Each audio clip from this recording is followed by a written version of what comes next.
Hey, what's going on? Ryan here with Intersection Records, and we're going to review the Taylor Swift new album, The Tortured Poets Department, today. And if you're a subscriber to my channel, you know this isn't the type of music that I talk about. But let's just be honest, she's a famous artist. She's one of the most famous people in the world. She has a new album coming out. I want to listen to it. I want to understand what the hype's about. A little backstory on Taylor Swift. I saw Taylor Swift. Took my daughter, who is in grade school. She's 22. My daughter's 22 now. So this was the Red tour, I believe. We went to an arena, and it was really good. It was an exciting show. Taylor can perform on stage great. She connects with people. And I think that's what her appeal is. She obviously connects on a personal level, but these lyrics that she writes are introspective. And we're going to talk about every song on this record. It sounds like there's as many as 34 songs on this album, but Spotify is showing 16, but then there's an additional releases and additional songs. The album's produced by Taylor Swift. This is her 11th album. It's 65 minutes long, which if you watch my channel, it's way too long of an album. It's not including the other 18 songs. The 16 songs are 65 minutes. Taylor Swift, Jack Antonoff, and who's in a band called The Bleachers, and Aaron Dessner, who's in the band The National. They're producing and co-writing all these songs. There are some songs that are just Taylor Swift penned songs. Let's get into this thing. The first song features Post Malone. Post Malone gets a songwriting credit along with Antonoff and Swift. Fortnite, it's a good opener. It's trancey a little bit, vibey, pop, excellent pop song, excellent opener. I Love You is ruining my life, she says. It's interesting. The next song is The Tortured Poets Department, the title track, and I really like this song. Vintage sounding Taylor Swift. Again, Antonoff is co-writing this with her. She says, "You're not Dylan Thomas, and I'm not Patti Smith, and this isn't the Chelsea Hotel for Modern Idiots." Good lyrics. You know, she's good at writing lyrics. She's good at hooky lyrics and one-liners. You know, I got you with a big, huge diss line, and that I think people resonate with that. Who's gonna hold you? Who's gonna hold you like me? Nobody. Yeah, kind of cool. You know, I'm the one for you. Nobody else can do what I can do, type of thing. My boy only breaks his favorite toys. Again, programming by Antonoff, synths, keyboards. You know, a lot of this record, it's all programming, really. It doesn't feel like most of it, like there's live instruments on it. It's all drum machines from what I could hear. Maybe there's some songs with some, but it's very keyboard driven and very kind of minor key driven album. I like that song a lot. Maybe My Boy Only Breaks His Favorite Toys. I dig that song. And then we're going to go through a stretch of songs that I don't care for quite as much.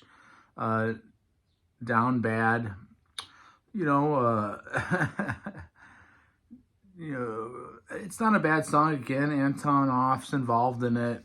It's a couple tales on this album. So last night, I listened to the entire album on headphones. I made dinner, and I listened to the album and drank a bottle of wine, and I enjoyed the album with headphones. And, you know, I got into the lyrics a little bit, and, you know, there's not a bad song on this album.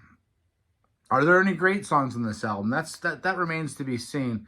Down Bad's okay. You know, tortured addiction to breakup department type of stuff here. So Long London, a little drony and down. You know, there's cleverness in it. I get it. We get that you're a clever lyricist. I don't know. I don't really like that song. That one has Andy Dessner as a co-writer. But Daddy, I love him. Again, nothing offensive on this album. There really aren't any bad songs. There's one song I don't really like at all, but there's nothing offensive. But is there anything great? Is there anything on this album better than the worst song on Fleetwood Mac's Rumors? No. And I think that's what my generation and probably the people that subscribe to my channel, we don't understand. You're a billionaire talking about your problems and your love interest problems, that you're clearly part of that problem with all the number of people that you've gone through. Yet we're talking about it constantly, and every song's about it. And it's the same drone. You can actually go from track to track, and there's not a difference in the music. The music isn't good. The lyrics are good. It's sweet and it's compelling, especially I think if you can relate to it on a personal level or a romantic level. But nothing's going to get you dancing on the dance floor. Where am I supposed to start having fun on this album? Fresh. And why is she worried about what her parents think as a 34-year-old? I know they still manage her or are part of that company, but grow up a little bit, right? Fresh Out, the Slammer. I'm sorry, but it's kind of another downer. Where's the Hope? I just reviewed Pearl Jam's new album. It's getting watched quite a bit. By the way, check out my channel. Subscribe to my channel if you like these videos. That album is all about having hope. All about life.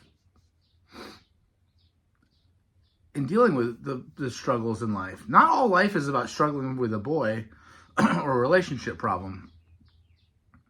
And it's not about sitting around and not going out and just getting in your own head and worrying about problems with somebody from that you're dating or whatever. The next song, Florida, I really dislike. Florence from The Machine is on it. She co-writes it, Florence Welch.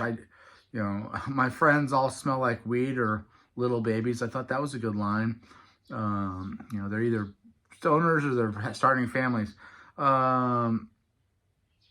Florida is one hell of a drug. I don't know. For me, it's the first bad song on the album, and Florence makes it worse. I don't get that. Guilty as Sin, sexy and kind of vibey. I like that. I like when she does that sultry thing, because in these songs, by the way, she's dropping F-bombs on this. She's talking about eating chocolates and smoking out, and she should use that sex appeal more and do some things that you could see in a romantic club setting. I like that song a little bit. Guilty as Sin. Who's Afraid of Little Old Me? Ooh, I'm scared that you might write a song about me. You're just empowering the people that you're singing about by constantly talking about them. There's no more empowerment that you can do than constantly bringing up and giving somebody attention. Maybe you stop singing about those people and ignore them, and they'll be more upset. I can fix him. Really, I can. Again, Antonoff's on this. By the way, my baby only breaks his favorite toys is a song just written by Taylor, and I like that song quite a bit. I can fix him. I don't really care for that song that much. The next one, though, Lomi. Again, Taylor Swift and Aaron Dessner here from The National on the co-write. I like that song a lot. It's a ballad, and there's lots of ballads on this album. And if it was just a standalone ballad on a song with several, there's 16 songs here. There should be 10, and it should be about 42 minutes instead of 65 minutes. It's too long to get through in a sitting. And have some bangers, and then have a beautiful song like Lomi there. It makes it stand out instead of one ballad after the other and kind of the same keys. I really like Lomi quite a bit. Track 13, I Can Do It With a Broken Heart. Again, I like this song. I could see the dance floor moving. It's got kind of this little backbeat that I like. Again, Jack Antonoff on that song. I can do it with a broken heart. There's some hope there, right? The smallest man who ever lived. Aaron Dessner again with Taylor. Tortured Billionaires Club. Tortured Billionaires Department. I don't like it, I just don't like it that much. Now, again, last night I had a different experience with this album. I listened to it 2 more times this morning, and it's not the same experience. And maybe it is sitting around with a bottle of wine and enjoying her lyrics and some of the vibiness. I like her voice. I like her. I want to like these records. It's just not doing it for me on a Sunday morning. And at the same time, 6 months from now, I hear one of these songs, I'm like, yeah, I get it. It just doesn't work as a big piece of art for me on 16 songs that are similar sounding. The Alchemy, a little bit more upbeat on The Alchemy. Again, Antonoff, I like that song a little bit. And I like the last song, Clara Bow, quite a bit. And again, Andy Dessner, it's uplifting, it's positive.